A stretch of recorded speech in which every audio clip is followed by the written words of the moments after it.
All right. Today I got a badass guest for you guys. His name is Clay Lehman. Hopefully I'm pronouncing that Yeah, right. nailed it. Clay has been in business for roughly 20 years or so. He just shared with me. But for the audience, Clay, could you give us a little background of who you are, what Sure. you're doing now, and how that kind of ties into either business or real estate? Yeah, man, you got it. Well, thanks for having me on. I appreciate it. I'm excited to be here. My background starts in accounting. That's what I went to school for. I still have my CPA license, although don't ask me tax questions. That's a big mistake. Got into real estate about 20 years ago. Have gone through a number of different iterations of my real estate career. Started with Pulte Homes, so production building. Then I went to work for a mortgage lender managing their foreclosed properties. From there, I started my own asset management company in 2009 when the world was on fire. Started my real estate brokerage shortly after that.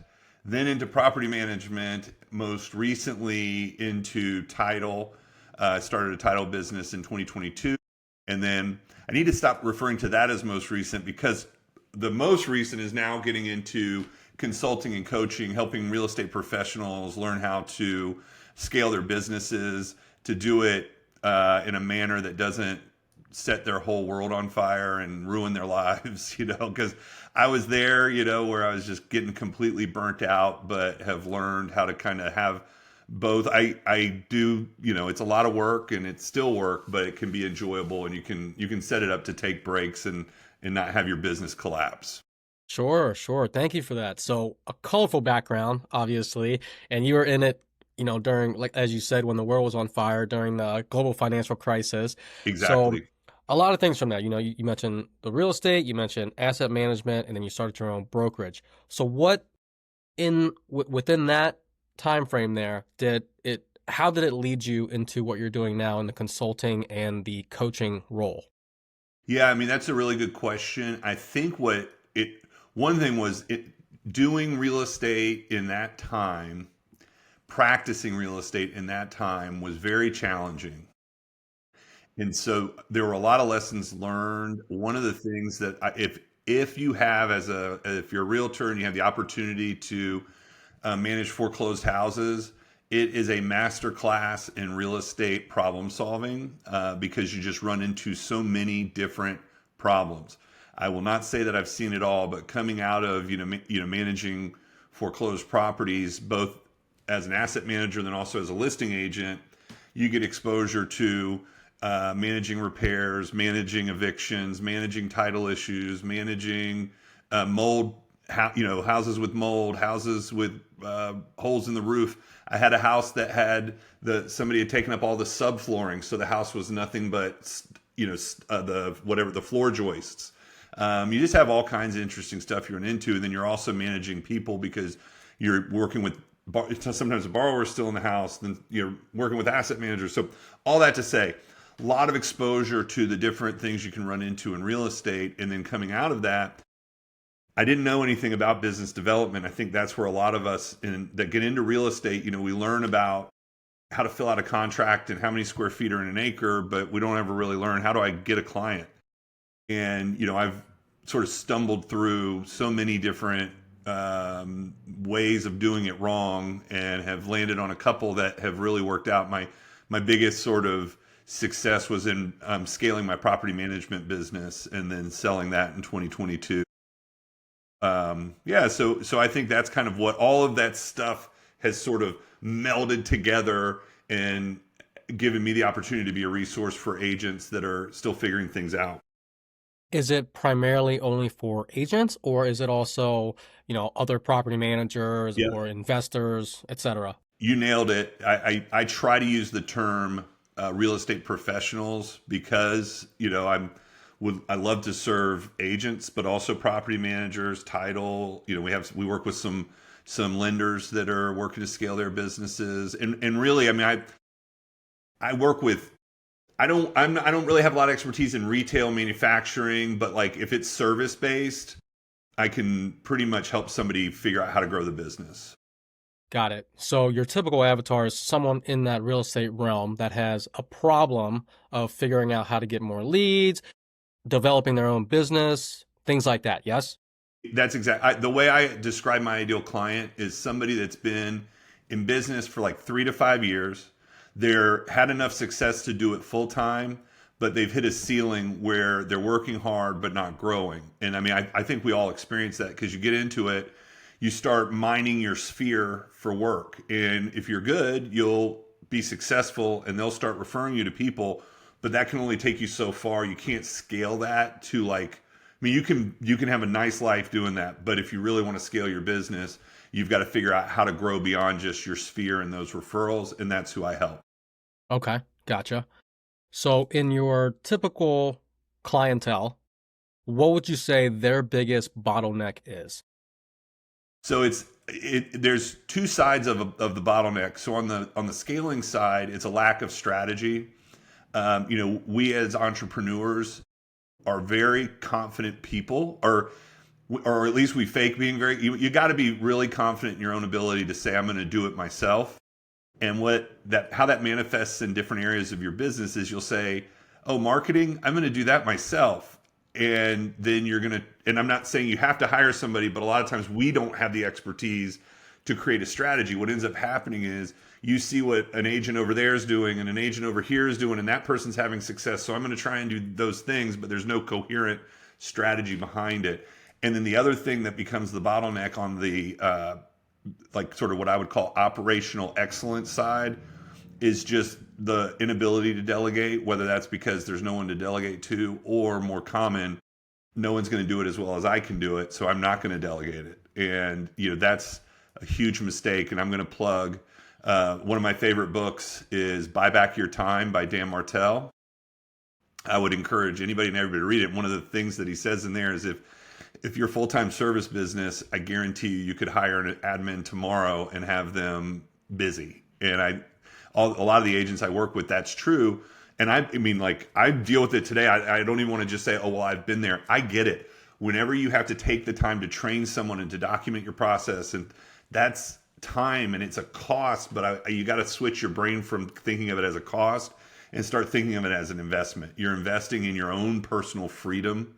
I one day woke up and I said, I've built my own prison, referring to my job, my business that really was a job. So I like to help people go from self-employed to being like a real true business owner, founder, growth specialist.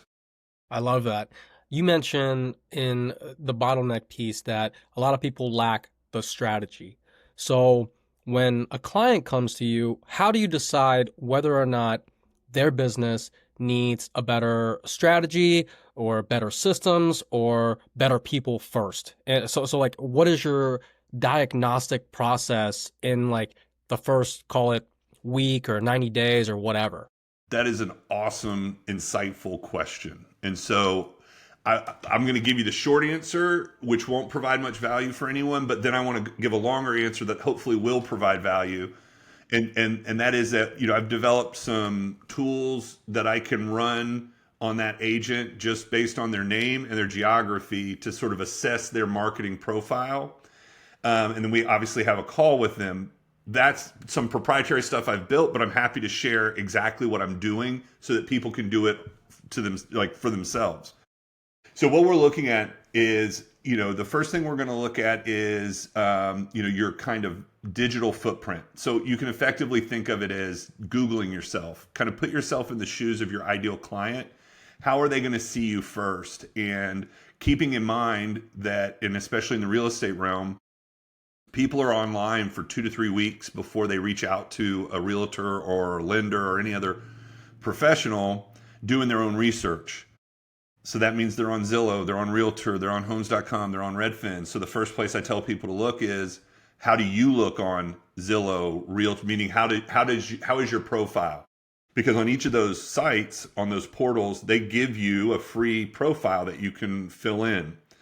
And I like to use an analogy of, like, let's say you go to your downtown square or you go to the mall and you have 3 or 4 stores that sell very similar products, and one has nice mannequins that are dressed nicely and lit nicely and the sign's bright and it looks like it's modern and updated. And then you look to your left and then there's another one where there's cobwebs and it's not even claimed and it doesn't even have a "I'm open" sign. Well, that's what happens when somebody comes on Realtor and your profile says "not yet claimed." It's like, well, are they in business? So that's an easy one for, and that's true for whether that's real estate professionals or anybody else. And speaking of, to make it even more broad, do you have a Google business profile? So the world is changing. The world of search is changing. People are now using AI to find services and people. You're starting to see realtors post online. Oh man, I just got my first listing because somebody found me on ChatGPT. So the world of search is changing, but it's still built on the back of Google. So, and not only that, like I definitely, as much as I love AI and I'm, have a focus on that future, SEO and Google search is not going away. It's just shifting a little bit. So with that said, your Google business profile is still a very critical part of your business. So that's one of the things we're going to look at is, do they have a Google business profile? Are they updating it regularly with new pictures and new information? And then are they cultivating reviews on their Google business profile? Because once again, this is something in real estate.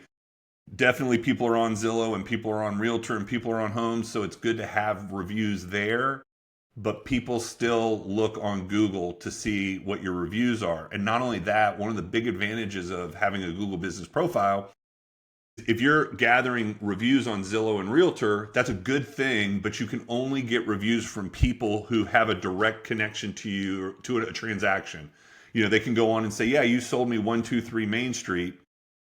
Well, the advantage of Google Business Profile is anyone can give you a review. Now, I want to make sure that I finish the thought. I'm not advocating fake reviews or, just getting all your best friends to review you.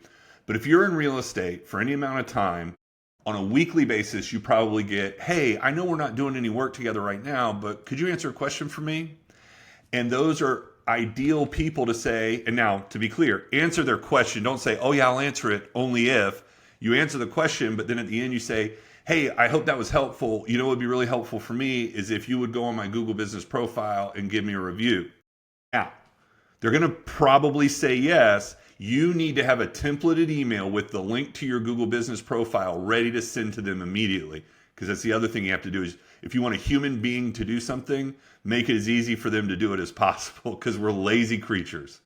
So that's, so we're looking at your portals, we're looking at your Google business profile, and then another kind of easy lift for your audience, and just raise your hand if you're like, dude, shut up. But the next thing we're looking at is, how are you utilizing your social media profiles and bios?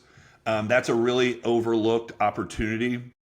So when you're posting social media, for your social media, every post should have three components: a goal. What am I trying to get someone to do by looking at this post? It should be value based, right? It should be value for your ideal client, and it should have a call to action. And so one of the things you want people to do when they're looking at your social media is you want them to click on your name to see your profile. So like Facebook and LinkedIn are like the best examples of this. You have the opportunity to put a profile picture, but then you also have a banner. That banner should be a digital billboard. And as one of my mentors says, remember that a billboard's meant to be read at 70 miles an hour. So make it, an image of you, like a quick, like for me, business strategy. And then the other nice thing, and this is in LinkedIn, you can't make it clickable, like to take somebody to a URL, but if you encourage them to click your picture, it'll bring up the caption, and the caption can have a link in it. So like my profile right now, it doesn't, because I'm running a specific thing, but my profile picture or my banner picture typically has click here. And again, when they click, it just opens the image, but it also opens the caption. And then there's a link for whatever I want them to do right there. So that's another thing that they could do that's a tremendous lift for their business strategy. Love that. That's it's pretty much how you market yourself on all these free platforms, right? On Exactly. social media and whatnot. But okay. Now, if we're looking at the type of teams or individuals that are going to you as a consultant slash a coach, I'm going to assume, they're, again, when you say your avatar is someone who's in business for 3 to 5 years, I'm going to assume that those individuals have somewhat of a small team. They can. So, or maybe they're just by themselves and they haven't delegated, Yeah, right? it runs the gamut, but yeah, that's right. Sure. So what are, let's say, the core systems that every high performing team should have that's that's already in place or should be in place and or should be automated? Okay, so there's one primary one that no one likes, myself included, and that's the process around the upkeep of your CRM. Your CRM is the heartbeat of your business, and it needs to, you know, be it needs to curate your contacts, it needs to cultivate your contacts, and it needs to convert your contacts. So, but it's only as good as our inputs to it, and that's why I say I'm right. I'm in my glass house throwing stones real hard right now because it's just something that's real easy to let slip away. But I mean, if you think about it, like that's the thing that what. So the thing that makes you successful is not motivation, it's discipline. And the thing that makes you disciplined, or I shouldn't say makes you disciplined, but is disciplined when you're not, are your systems. And so the CRM is the backbone. And so a lot of times, the thing that I'll come in and see is everybody has a CRM. I have a CRM. Okay, which one do you have? And this is one of my favorites. Is oh gosh, I can't remember the name of the. And you're like, okay, that's we're not off to a great start. But, and then it's how frequently do you engage with it? Well, when I remember to or whatever. And you nailed it when you said automation. So one of the things that we all suffer from is that whole shiny object syndrome where like you see, and especially in the age of AI, bro, I need blinders. I need some blinders because it's everywhere. But one of the shiny objects right now is automation. And do I need Zapier or do I need, Make or N8N or dude, before you look at any of that, look at your CRM, man. Those things are chock full of automations. And so, one of the exercises that we go through with our clients, but again, not to make it about me, what I would encourage your audience to do is go through and do a full on optimization of their CRM. And to me, an optimization starts with making sure all of your information is in there correctly, your correct name or team name, your phone numbers as they're going to appear across the internet, because you want your phone number, you want your NAP to be consistent, your name, address, and phone number consistent across all of the interwebs. So you want to make sure you have all that in there, that you have any of your programs are in there, all that. Then you want to make sure your customers, their information is in there and segmented because that's going to make your CRM that much more effective. You want to build drip campaigns for each one of your customer segments so that you're not the one constantly following up. And then you want to take advantage of any automations. And here's the great news: it's never been easier to do this because all of these large language models, if you're in like a pretty broadly known CRM, and even if you're not, it probably Chat or Gemini or Claude, you could just say, hey, I use Lofty and I need your help implementing. Can you walk me through an implementation process? And it'll do it. It'll say to you, okay, go here and find where to put this, that. It'll walk you right through everything that you need to do. So, but that's the big one, is just optimizing your CRM to take advantage of everything it can do for Love that. So I have to ask, you. Mm-hmm. what CRM are you using? What's the name? No, I'm just kidding. So I'm in Go High Level. So we're Love it. using Go High Level for our website. Go High Level, it's like a double-edged sword. It's an amazing tool. I almost said CRM, but it's such a broader tool than a CRM. That's the positive side of the sword. But the side that cuts you in half is it's like trying to launch a rocket ship. So, but the beauty of GHL is that you can get snapshots, which are basically like out of the box solutions. And so we're still in the process of kind of finishing it up, but we're building a snapshot that will support our clients and kind of give them, website, CRM, drip campaigns, it's really broad. It's not, there's not even a list to get on for a wait because I don't know when we're going to be able to launch it. But if anyone's interested in Go High Level, highly encourage you checking it out. You just probably also want to look for someone to help you implement it and not just try to do it yourself. If I can take a minute on that, like that's the thing that the biggest, well, I wouldn't say it's the biggest mistake, but the mistake I repeated the most in my career was going off. And since you set the precedent of letting some curse words go here, so going off half-assed after what looks like the best CRM ever, cutting a check to the company. So it's not even like I'm on a free trial. I'm like, here is $1,000 for access to your amazing tool, that would then gather dust until 6 months later when I'm like, oh, I purchased that thing, and I'm paying for it on a monthly. I should really, and then finally say, you know what, cancel. And I did that 3 times. And one of the things, so the most success I've had with the CRM, going back to that property management business, I bought the CRM, whatever, signed up for the CRM, say day one, and then 6 months later hadn't done anything with it. So then I bought an implementation package.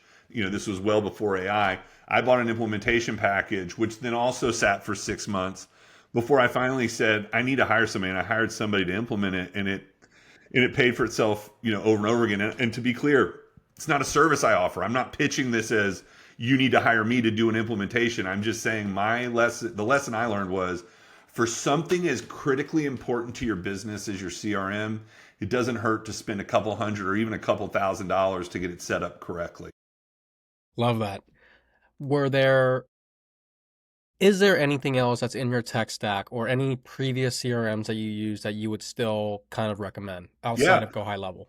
absolutely. So if you are in the property management space, I was on Lead Simple, and it's an amazing CRM.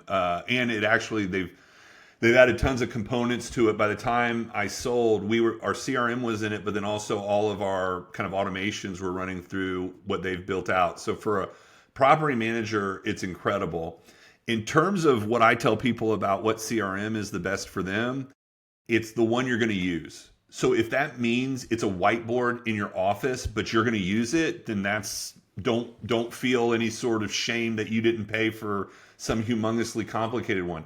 But if you're going to use a tremendously complicated one, they're very powerful. One of my friends who I informally do work for from time to time, he's in Follow Up Boss and uses all the AI tools in there.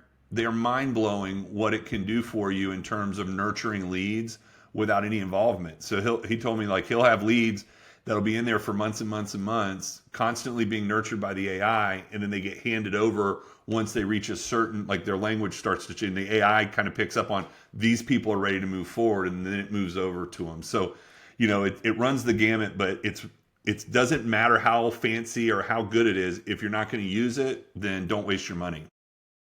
Awesome. Well, outside of having a CRM that kind of keeps everything organized for you, and obviously your leads, your contacts, etc., outside of that, there's a component of having systems and procedures within your business, right? If you had to implement just, let's say, 3 SOPs that would stop 80% of all the operational bullshit or chaos that's within a real estate team, what would those be, and what do they contain? Yeah, so it would depend. Not to be dodgy, but I'm also trying to think through it because I don't know that I've like ranked them. It depends a little bit on your situation. I'd probably just like, when I work with, I evaluate what sucks up the most of your time. The other thing is what drains your energy, and not to beat it to death, but that was something I learned out of Buy Back Your Time. Was he talks about when you sit down to document your processes and sort of prioritize what are you going to delegate. He says, don't just look at the time it takes, but what is it that sucks energy out of you and what is it that gives energy to you? And so you have to look at that. But I would think, like, if you're a high volume listing agent, then it's going to be that whole, probably it's going to be the pre-listing meeting, like setup, getting ready for that pre-listing appointment. Because, if you think through, like, okay, if I'm going to close this many, then that means I need to have this many listings, then I have to have this many meetings, and I have to have, well, you're going to be doing a lot of meetings. So having that pre-meeting prep process. The other thing that's really nice about that is there's a ton of AI and automation tools that you can use. One of my favorite tools right now is Google Gemini, and within it, there's a component called Deep Research. So if you're going into a neighborhood you've never worked in before, run a quick deep research document on it. And, well, I say quick, it'll take about 15 minutes, which is long or 5 to 15 minutes, which is long for an AI search. We'll give you 30, 35 pages of information on whatever it is you're researching. So you could build like you could have your whole process of, okay, when I go to meet with somebody, I'm going to look at their LinkedIn to kind of get an idea of what they do and how I might build rapport, and I'm going to pull their property card off of the property appraisers, and then I'm going to look at it for this information, and then I'm going to so there's like all this stuff that you could then just set up either like a custom GPT or even just some prompts that you could have a team member pull all of that together for you. If you're really feeling froggy, you build it on like a Make or Zapier or whatever, where it does it for you and then presents it to you just prior to the meeting. There's also some cool stuff you can do that, if you wanted to send something to your to the person you're meeting with, you can make, using Google Notebook LM, you can pull in information, about their house, their neighborhood, all of that. And there's a function within Google Notebook LM where you can create a podcast based on the information you've put into the notebook. So how cool would it be if you're like, hey, I'm looking forward to meeting you on Monday. Here's a podcast I put together for you. And I'm not like, don't pretend it's not AI. I want forward thinking people working for me. So like, you'd be like, as an agency, we like to balance the, old fashioned relationship that you're getting by us having this conversation with making sure we're taking advantage of all the tech to sell your house for the most, blah, blah, the whole pitch. But you can send them a podcast that's, like, hey, to sell the house at 123 Main Street, these are the things that need to happen these days. And this is the type of buyer. And it sounds like you've got two professional podcasters discussing this person's house. It's like, how are they not going to be blown away by that? So there's just all these cool things. And I'm sorry, I went away from your question of the top 2 or 3 things. So that would be one, is like meeting prep, or the things that are just sucking the life out of you. The other thing would be transaction kind of coordination. And then the most important in my mind is post closing. And there's just a small segment of that I've already talked about that, is so critical. And that is cultivating your reviews, your testimonials, and your case studies. That's one thing that people, I know I need to get more reviews. I always forget to ask or whatever. Yeah, don't forget, put it in your CRM to drip them. And people don't get, like, you think, I don't want to bother them by asking. Here's what you do. Don't focus solely on, hey, I'd like a review. Why don't you, like, let's say it was somebody that bought a home with you.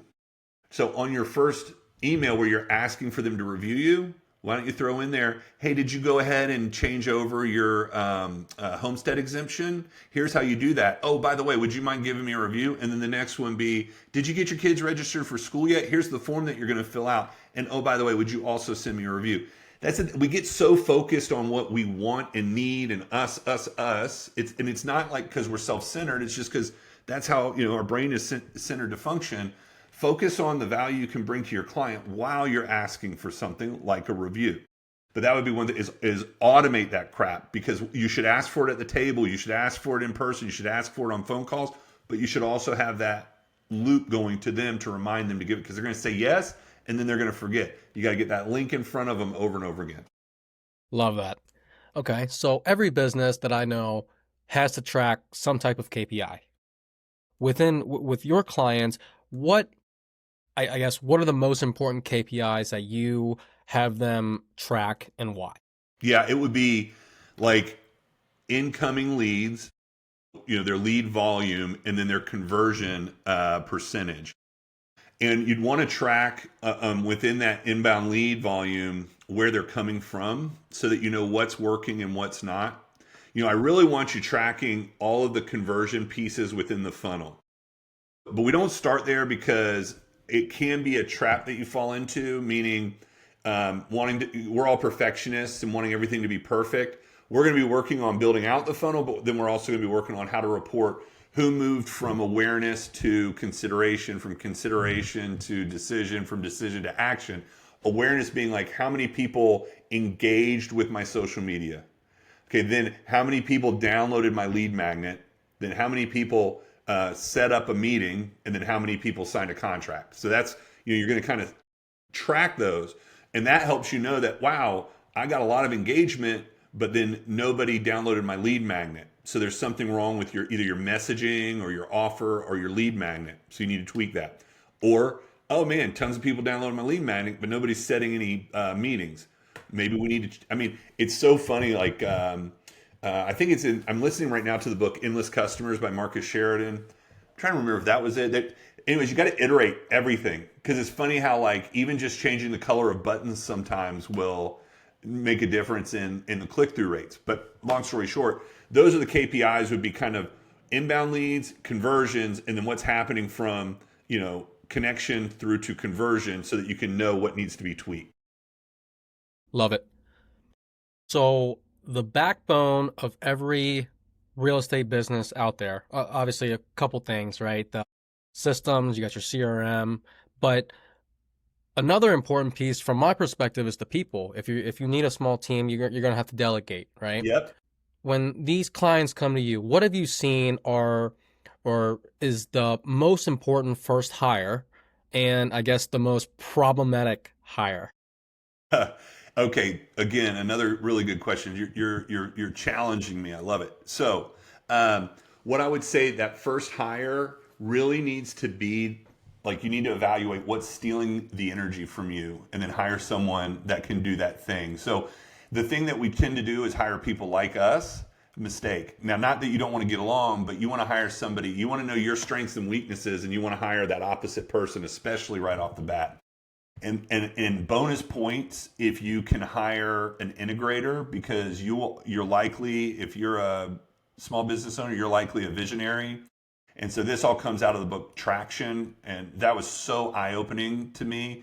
He has this whole section where he talks about visionaries and you think, oh, I'm a visionary, but then he starts describing the weaknesses and you're like, is there a hidden camera in this office? Because I'm like reading the weaknesses of a visionary or the downfalls of being a visionary. And it's really just that you have 500 ideas. You want to implement every idea all at once. You implement it about 10 to 25% of the way before you abandon it to move on to the next thing. And he talks how, Apple had Steve Jobs and Steve Wozniak and Bill Gates and Ballmer, and just how all the great companies, you got a visionary, but then you also have an integrator. And so it's if you can get somebody that can filter through all those ideas and help integrate the ones that make sense, bonus points. The most problematic hire tends to be hire number 3 or 4. So it's not a particular person, but I think the reason that it becomes problematic at that point, at least the reason it was for me, was that when I started my business, I didn't document anything because it was just me. I could have benefited from it, documenting, because I probably could have been more consistent in my delivery to my customers.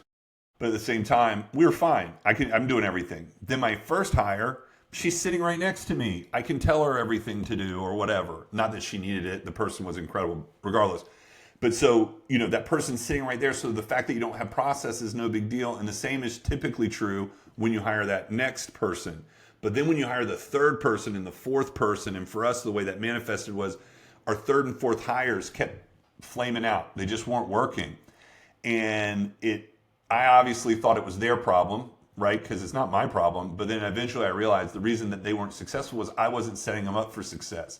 We hadn't documented our processes. We didn't have things ready for them the day they started. I mean, there was a number of issues. So I feel like that's the hardest hire, because you're forced to have really good, solid, documented processes for that hire to be successful. From a managerial perspective, how do you learn, or what are the most important components to learn of being a manager to have those crucial conversations with your employees or hirees in order to keep propelling that ship forward? Yes, absolutely. Great question. Not to keep telling you how many mistakes I've made in my life, but that was another one. I always thought of like culture, and I do this because at the time I'm like, culture, like that's like corporate speak. Mission, vision, core values. Those are posters on the wall, and that's because I came out of corporate environments where I don't want to say, oh, we weren't living our core values because they were awful people or whatever, but it was an exercise in, okay, let's get something on the wall and then move on. I do think it's important, and one of the first thing, and literally the very first thing we do with our clients is we establish their mission, their vision, and their core values. And I always say them backwards. Vision is actually, so it's basically like vision being the most broad vision of where you're headed, mission being like distilling that down into a little more concrete idea, and then core values being the things that you want to manifest in your business. So that's really important, and it helps when you're hiring to put on that lens of, does this person, now I don't, like I said, you want to hire people that aren't exactly like you, but you don't want to hire people that won't fit that, vision, mission, or core values, because it's a long-term disaster. So, that's a critical piece of it. And then the other thing about, managing people is being direct, but being kind and compassionate and empathetic. But I've always been really tactful, and I don't say that because I'm like, oh, that's really a great thing. It's really because I hate confrontation. So I'm just really like developed a skill of being tactful instead of being direct. And what was like humorous now is, I'd bring an employee in and be like thinking to myself, boy, I'm giving them a real talking to, and they'd leave my office thinking they had gotten a pep talk. And so I just had to learn to be a lot more direct while maintaining kindness. There's no, really, to be honest with you, somebody said it, probably like a Brene Brown or whatever, but clarity is kindness. It's a lack of clarity that's not kindness. And clear is kind. And when you're not clear with someone about whether they're, if they're doing great or if they're not doing great, it's not kind. And like the other thing that I learned the hard way is, if somebody's not a good fit, they're not a good fit. They're not gonna, like, if you spend 2 years trying to find the right fit for them and then end up letting them go, it's not like they're gonna come to you and say, hey, I really appreciate those 2 years. If they're not a good fit, it's so much easier to just rip off the Band-Aid and not just for you, let that person go somewhere that they can thrive, because it's not in your environment. And that's something that I had to learn the hard way, and I didn't come upon this myself. Again, I think it was in Dan Martell's book where he says, we as the people doing the hiring, one of the reasons we're hesitant to let someone go is it's an admission that we did a poor job in hiring. But it doesn't do you any good. It's not going to get any better. And that's not to say that if somebody's just a little ways off and you can train them, great. But if don't wait. I've not once ever, and for anyone that things haven't worked out when we've worked together before, I don't mean anything, I've never let someone go and then regretted it. The worst time in that whole process is the lead up to letting them go. And then man, I really am going on and on. I apologize, but one of the things you have to bear in mind is, when you tolerate poor performance from a C player, that sends a message to your A players. And this one's from Nick Saban. A players do not like C players. They don't want to work with C players. They want to work with other A players. And when you tolerate that, it sends a message to your team. And that's incumbent upon you to protect your culture in that manner. So hopefully that answers the question. Absolutely. I mean, I guess the synopsis here is that slow to hire, quick to fire, right? Absolutely. And I'll definitely reverberate traction as well. I'm a firm believer in traction. I reread my notes for it every single year. And a lot of it in traction will tell you, you're keeping your team accountable. That's why they have weekly meetings, weekly KPIs that they're checking on, so that everybody sees your progress. Everybody sees everybody else's progress. So everything is transparent. So you can't really hide anything. Exactly. You can't be full of shit. You know what I mean? Which is fair to everyone. If you're not performing, you probably already know it, but you should know it, and that vice versa. You should be celebrating the wins. So no, you nailed it. 100%, 100%. I want to shift the conversation a little bit over to the AI Sure. spectrum. We talked a little bit about AI. Clay, you said you've used notebook LLMs and obviously some of these CRMs out there like GHL, Follow Up Boss.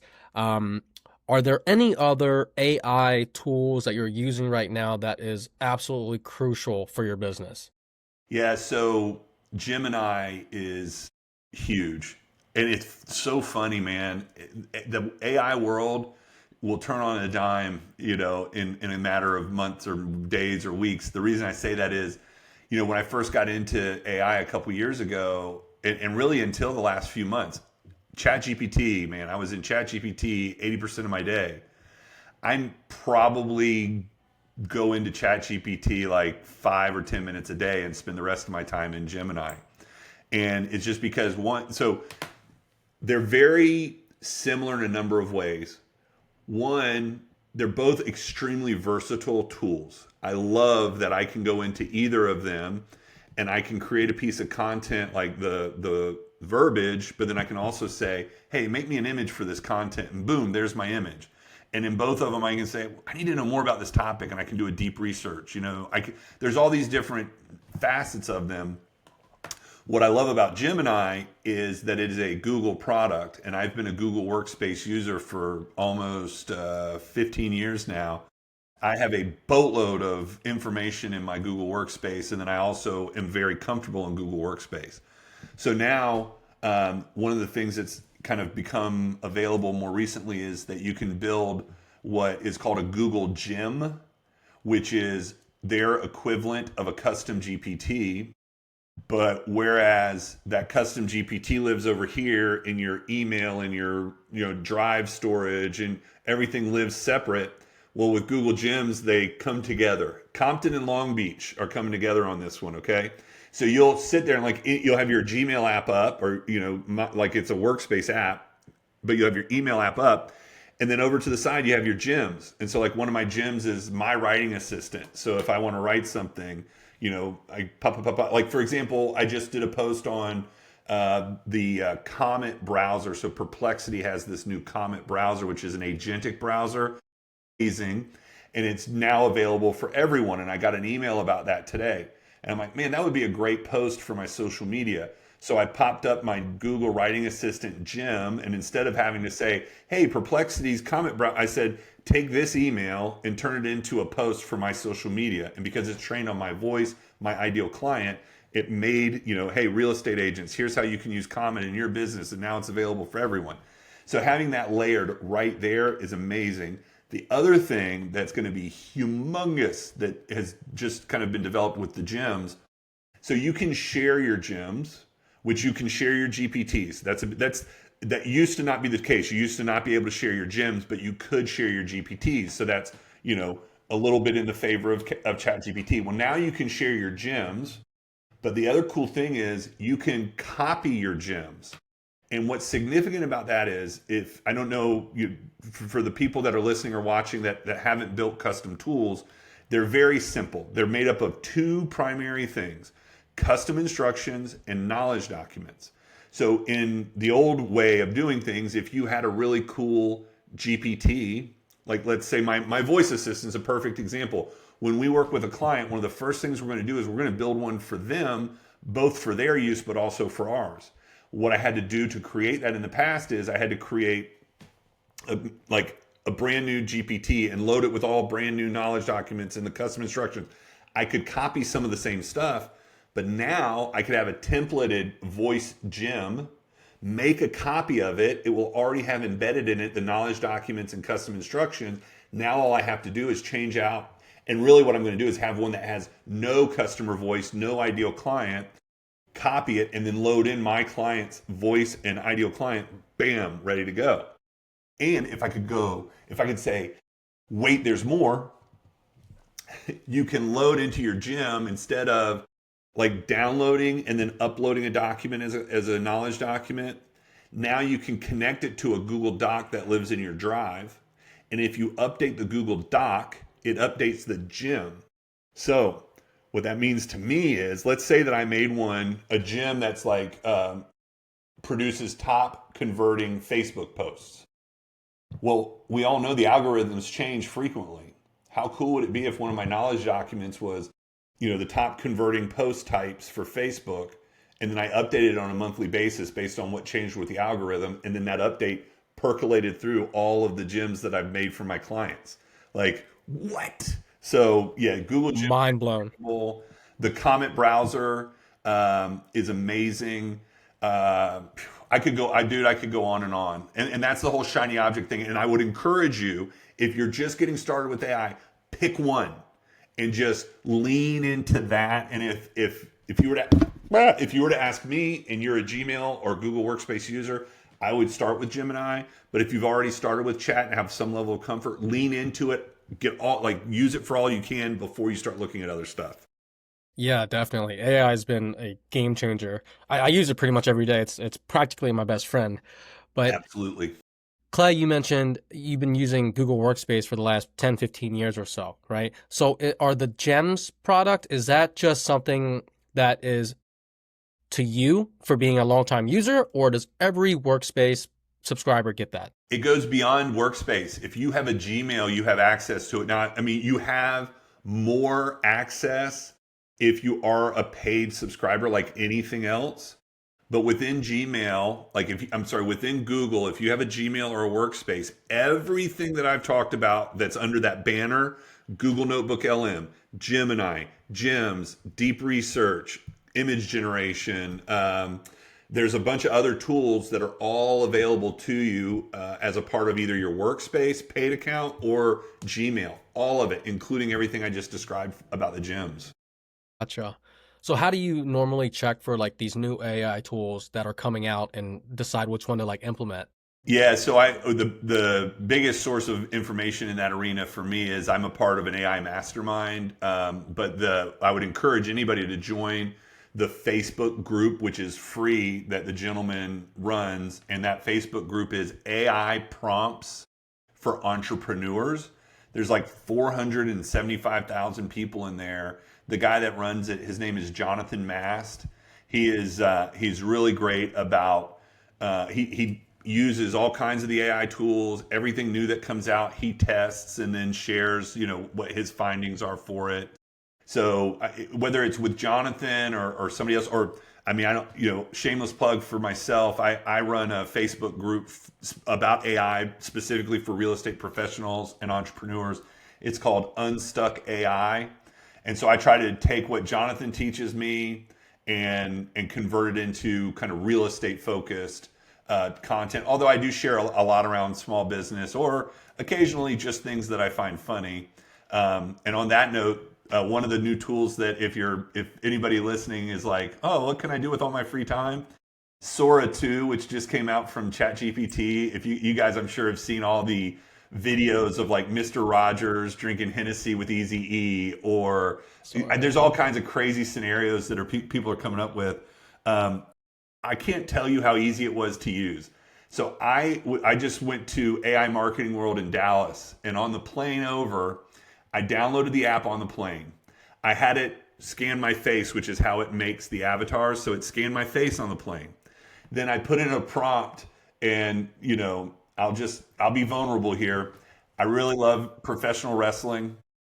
So I put in a prompt to make me a professional wrestler, and it did this awesome thing of me coming out to the ring, and it had music where it was singing, like it was like rapping about my name, and like it was nuts. And I did all that on a plane in about 10 minutes. Incredible, right? I've It's seen a lot of crazy. videos on social media that's been coming out, and it's pretty incredible. It's so much fun, dude. I did one today where I was the Jack Nicholson character in A Few Good Men, and a realtor says to me, "What's wrong with my sales funnel?" And I say, "You can't handle the truth." That's hilarious. That's hilarious. It was fun for sure. So Clay, let's talk about your personal operating system. Yeah. So outside of a business operating system, it dwindles down to the personal aspect, right? You yourself or any person in general, but you specifically, I would classify you as a successful individual. I So appreciate it. we want to learn, what does your personal week look like? Like from a review basis, are there questions that you ask yourself? Do you have a schedule or a routine that you normally follow every day? Tools, whatever. How do you, Yeah. and how do you decide what not to do? Dude, I can't answer the last question. I mean, what I decide not to do is the things that aren't done by the time I collapse at night, which it's really funny that just with the advent of using AI in my business, people will say, "So do you work less?" And the truth is, no, I don't. I work way more because I'm so much more productive. I feel guilty like closing my laptop down, but the stuff I have a spark in me that I haven't had in a few years. Like when I sold my property management business, I just went into a little bit of a malaise where I just wasn't as fired up. I mean, I was happy to have sold, and I had a lot of great stuff going on with my title company, but it wasn't until all this stuff kind of came together with the AI and the coaching, whatever, that I got the spark. But at the end of the day, like my to-do list is forever long because I can do so much. But to get back to your question, what I try to do to be successful, to feel successful in my life, is to make the things that I want to do systematic. Meaning, and we all know that we have the things we want to do and intend to do but don't do. I try to make those as systematic as possible, and those are things like, you know, the first way I start my day, I usually wake up at about 5:15 or 5:30. Very first thing I do is I take my dog for a 2 mile walk, just so that I know I'm going to get in that, you know, that form of exercise. And on that walk, I'm usually either like, I'll start, and I'm not trying to proselytize or whatever, but I start by listening to a book of the Bible because I want to keep myself centered spiritually. And then I switch over, and if I'm being systematic and quote good, I'll listen to a book. A lot of times I find myself listening to a silly podcast. You know, like I love like the stand-up comedy world is so accessible now, and they all have podcasts, and I love listening to their podcasts. It's just not the most productive use of my time. Then when I get home, one of the things I've started doing is doing Wordle with my daughter, who's 12. And, you know, she kicks my butt, but at least it keeps up both of our. I've always loved puzzles. So, like, doing crossword puzzles, doing, like, Wordle's been fun. I love building Legos and things, like building jigsaw puzzles. And I think that's kept my brain active in some manner, you know, like, or activated certain parts of my brain. So I'm trying to get my daughter in on that kind of stuff. And then from there, I post my content, which is something I have to not necessarily force myself to do, but it's everything in life to be successful needs to be somewhat systematic. And I have a strategy that I use. And so I have to execute that strategy every day. So I post my content first thing, go into work for a few hours, head to the gym for about an hour and a half, then come back to work, finish out the day. You know, the things that I use, I try to use things like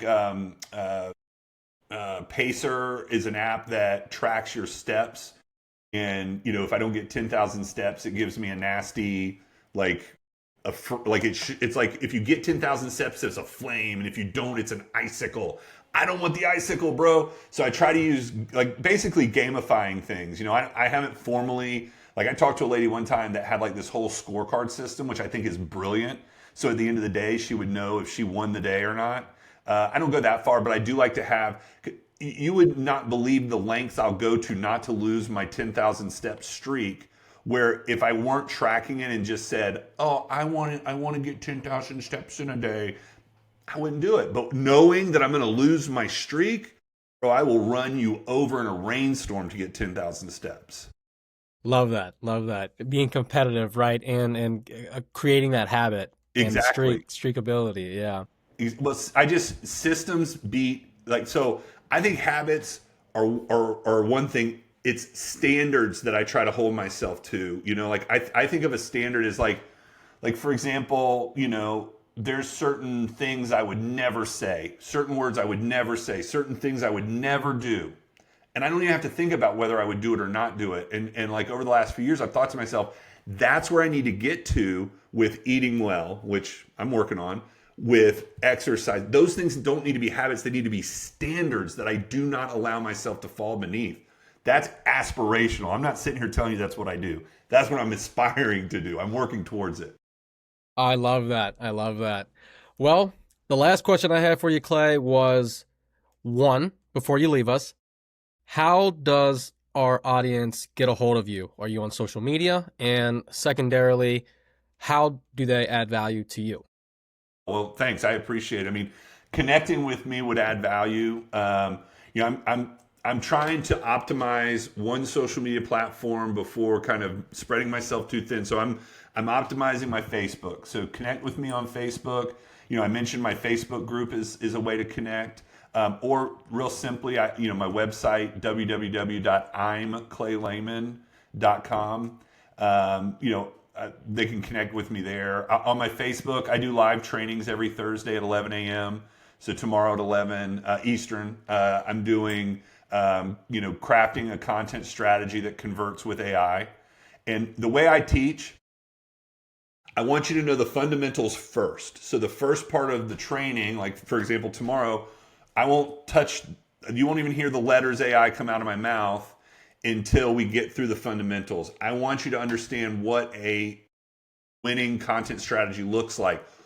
You know, how do you identify your ideal client? What are their pain points? How do you speak to them? How do you identify your unique selling position?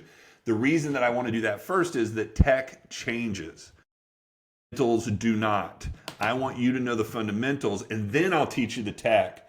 But I want you to know the fundamentals first, so that it's kind of the teach a man to fish philosophy. I want you to fish. I don't want to hand you. I want you to fish.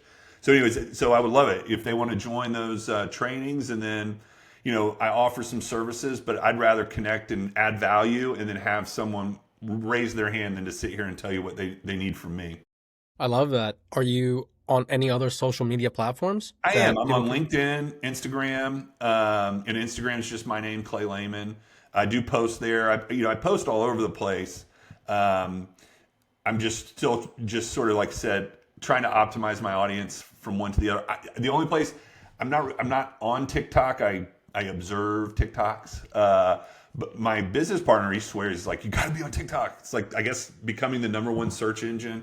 I've got a YouTube channel where I post things like the podcast, but then also I'll record my trainings will go on my YouTube channel. So no, I'm all over the place. So hey, good luck not finding me. That's the real thing, Good That's a luck better answer right avoiding me. My there. wife, she's like, can you post a little less? And I'm like, babe, just unfollow me.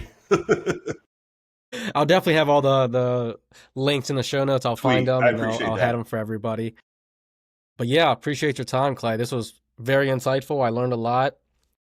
And Good, man. yeah, Thank you for having me on, and I hope so. I like it. I get going and have a hard time stopping, but I love what I'm learning. Another thing that came out of me reading the Buy Back Your Time is he says his philosophy is learn, do, teach, and I love that. It's exactly how I like to approach things. I love to learn. It's my number two core value, continuous improvement.